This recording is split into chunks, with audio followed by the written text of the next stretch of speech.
美国的智库兰德公司发布一份研究报告，讲中国尚无对2005年开始就咧研究用 AI 技术操控外国言论，真有可能会影响到台湾2024年的总统大选。最高检察署也做出回应，要针对这寡 AI 做出来假消息，成立案件处理中心，也鼓励民众若发现到妨害选举的假信息，会当提出检举，这检举金上悬有到2000万。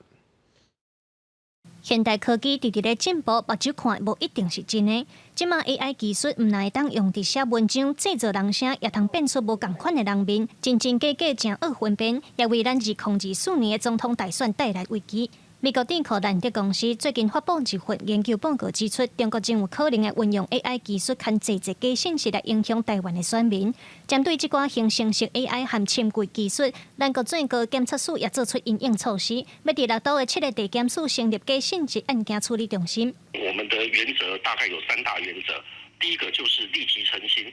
第二个是即刻下架，第三个是溯源追查犯罪嫌疑人。到了选举前1个月，那我们是这些检察官都是24小时值班，随时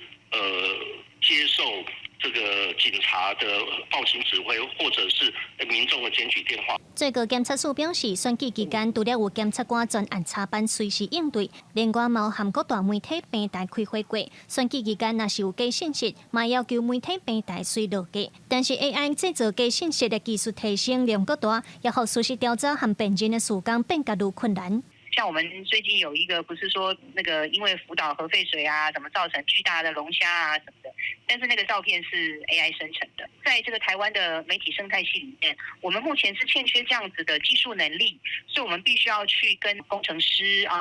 跟这些研究者，我们需要跟他们协力。选举期间，定定是假信息上侪的时阵，高检署表示，形成式 AI 和深柜技术是属伫选罢法104条不实信息的规范。高检署嘛鼓励民众，若是发现妨害选举的违法行为，通卡专线检举，检举的奖金上悬有2000万，毋望会当防范境外势力介入咱的选举。记者卢尚如、曾俊佑台北报道。